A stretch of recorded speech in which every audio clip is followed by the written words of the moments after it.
Hi, everybody. Sandy here. It's Friday with Sandy. Our beloved leader, John, has still not got his permanent correct. He's back in the beauty parlor. We're here with our candidate. He's from Vietnam. Andy, could you say hi and introduce yourself and just tell us your full name in Vietnamese? Thank you, Sandy. Hi, everyone. So my Vietnamese name is Anh, ANH. It's very easy to pronounce, but I prefer to have to be addressed as Andy. I'm 31 years old. I did my Okay, stop. undergrad. How old are you? I'm 31. Okay, you're 31. We're going to call that the high range of normal. Here's what we're going to use you for. You're attempting to get a second MBA, right? Correct. Your first MBA was at Indiana University. That's not some foreign underfunded MBA. That is a full-fledged MBA. And you did that how long ago?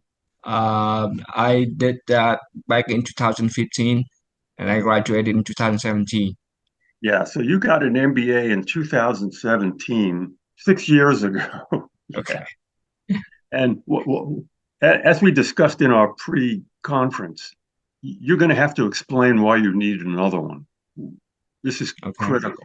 What are you going to say? Well, I was trying to say the truth to HBS and also Booth, but it didn't work out. I don't know if it was a No, problem, but you've already applied this round to HBS and Duke and you got rejected.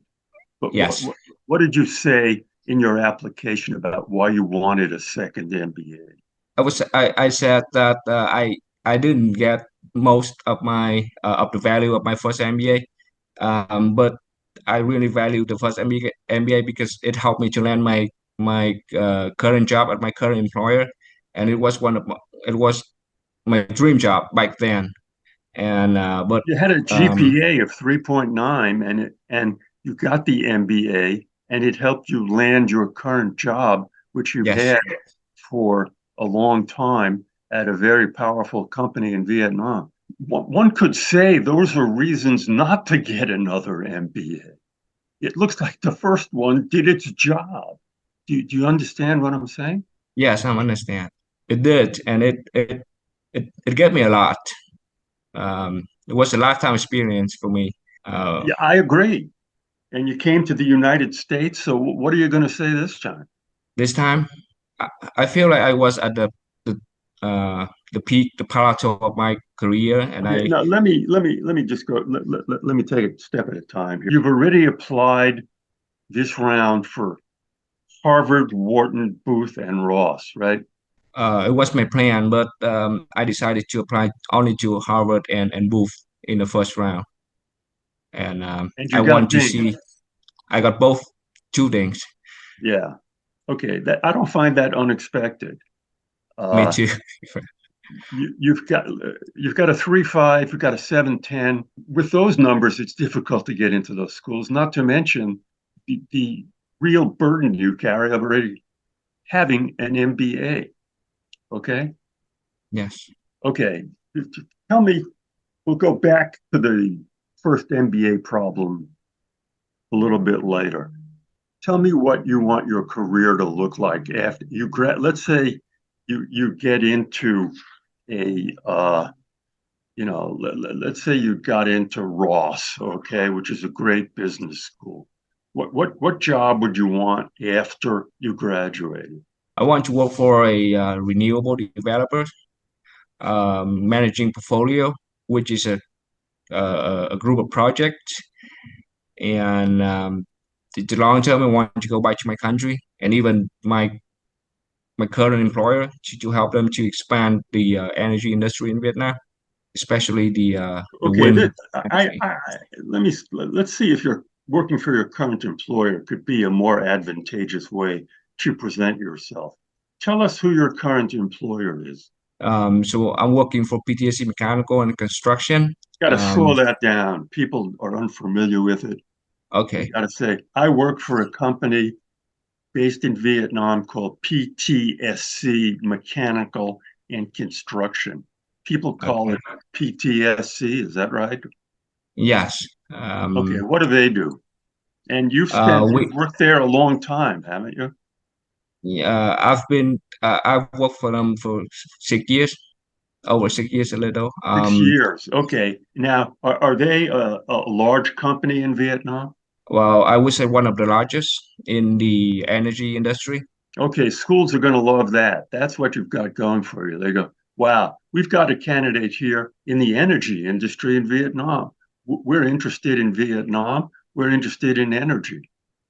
So those things are very much in your favor, and and they're real, okay. And then you've got these numbers: 3.5 GPA, 710. Those are equivalents, but official equivalents. Yes. Uh, what are you going to say about the need for a second MBA? This is critical. So I don't know, but I can only say the truth that I want to have another experience to help me to switch into renewables. Why can't you do that now? Uh, Now the renewables industry is not really common. It's not really popular in Vietnam.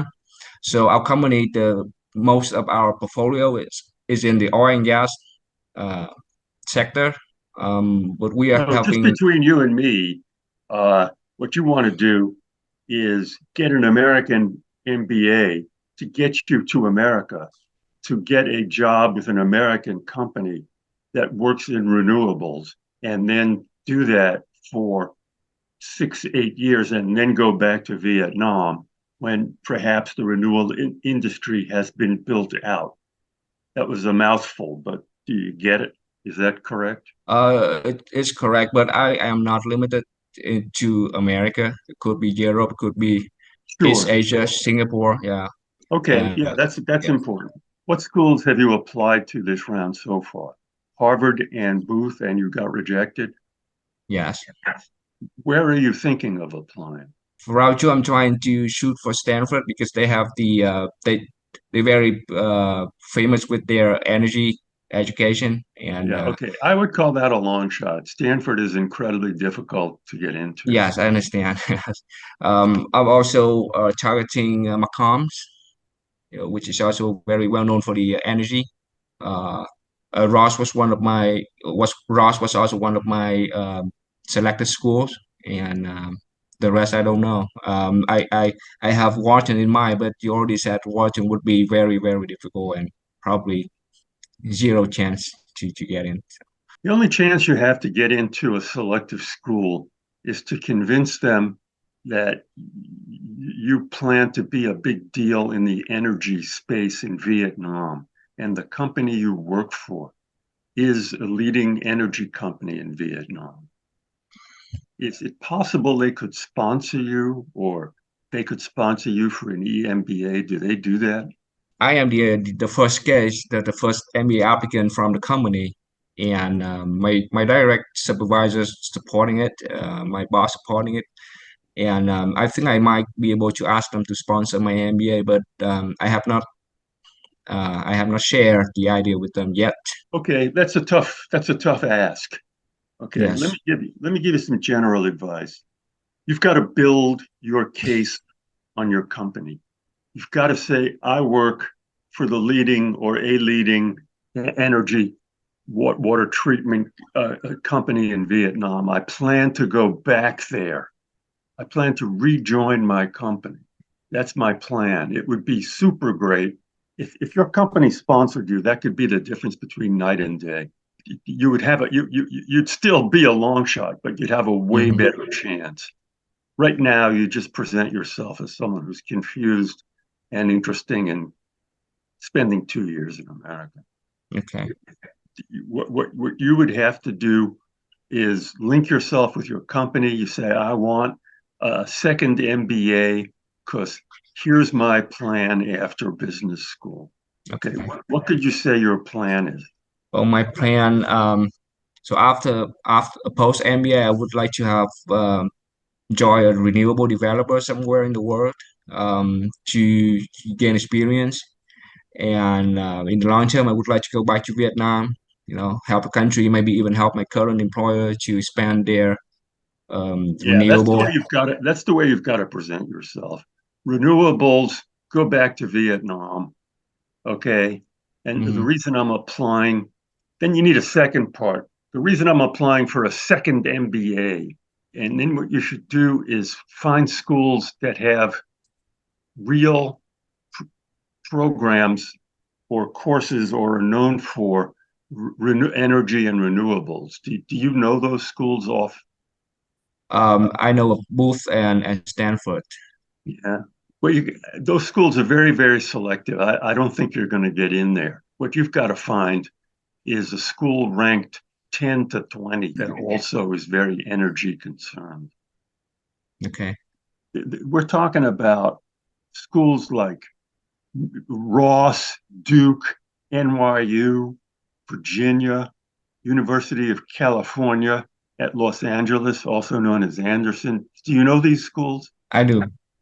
Yeah, you should be looking at Cornell, University of Texas at Austin. See, that would be a good place for you. Texas, energy, renewables, Chapel Hill, Carnegie Mellon, Emory, Georgetown, Indiana, like Washington University in St. Louis. My advice to you would be to research those schools and see if they have energy programs and try and reach out to them and explain to them what you're trying to do. They might take a chance on you. If you Okay. want to apply to Stanford, be my guest. Okay. You only live once. So it's for you to decide.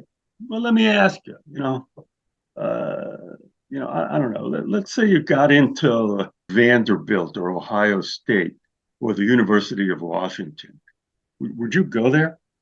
Um, It'd be a Probably hard. not. Probably Okay. not. Yeah. Okay. I like your attitude. You're having fun. You got a job. You got a job at a leading company. If you don't get into any business school, it might be a blessing. Save you like thousands of dollars, and you could spend those 2 years advancing in your current company. So we're treating this as a kind of experiment, and let's see what happens. There's nothing to lose except some you know the application fees and just a lot of grief and time. Okay. Well, doing the application, this is really, I found a lot more about myself. I found my motivation. I found There you go. my Yeah. So passion. Yeah. free It's not, psychoanalysis. So there's a it, payoff. Yeah. it wasn't a waste of time. I love it. But You love at the end, applying. if I don't get into any of the schools, and uh, I I would just to move on and then find another way to step into renewables. Then Your company doesn't offer any way into that. um, we're stepping into it, and I Well, I also would, I would, I would, I would network within your own company to get involved in yes, that as okay. one thing. In other words, right now you got to do a lot of things. You're very early at the process. You got to network with your company, apply to Hmm. these schools. Is there another company, and you work for a classy company in Vietnam? Is there another company in Vietnam that is active in renewables that you could just apply to as No, is? we're the first one that got the license to do business in the renewables. Ah, I understand how things work there. Work your own company, network with your own company. I don't know how hard that is, or if you're in the right place now, but that should be one thing you should focus on. Okay. Just focus on that. It might be a 2 or 3 year project, but you said your company is just starting up anyway. Hmm. You know what I'm saying? You got to network. You've got to really be strategic about this. Make friends, get help, let people know you're interested in doing it. Some people are good at this and some people aren't. It's almost it's almost an alternative test to going to the business school. Some people are good at business school. Some people are good at networking within their own company. So you've got to develop that skill. Good luck. You're on a hard path, but if it doesn't work out, you're still working at a great company. Yes, I am. And there are other ways to do good besides, like what are you in love with about renewables? There's a lot of things you could do productive work with, right? Um, I I want to change our industry because Vietnam is relying too much on the oil and gas, and with the current situation, I don't want to get into that much politics, but uh, I have seen too many people, getting sick, uh, because of the oil and gas, Yeah, yeah, including I get it. Okay, yeah, yeah, it's a including my mess. dad. So I'm sorry to hear that. Yeah, I yeah, understand. That's a great motivation, but you can help Vietnam in a lot of ways, uh, including your current plan. But I'm just saying, if that doesn't work out, your life isn't over. You've got a lot of other. You can, did you ever think of joining the government or getting a political job? well, Or uh, our company is 100% government, owned? company. Yeah. Yes, Well, so it's so very there's political. a lot of ways to explore how to help the environment through your company and make friends and network, and you might uh, join the government formally as a minister of environment. You know what I'm saying? I do. Yes. Well, I'm sure the government hires a lot of people to deal with this, and you could be one of them. What's wrong with that? Am I naive? Well, I don't know much about politics. Could be very different Well, from. well, that's one thing to help you study politics as well as the GMAT. Okay. Okay. Okay. Okay, Andy. Great talking to you. Thanks for being Yeah, me a too. good sport through this withering cross-examination, but you've got a lot to offer, and I'm sure it'll work out. Okay. Thank you, Sandy. Thank you for your advice and your time. All right. Adios. Thank you. Shalom.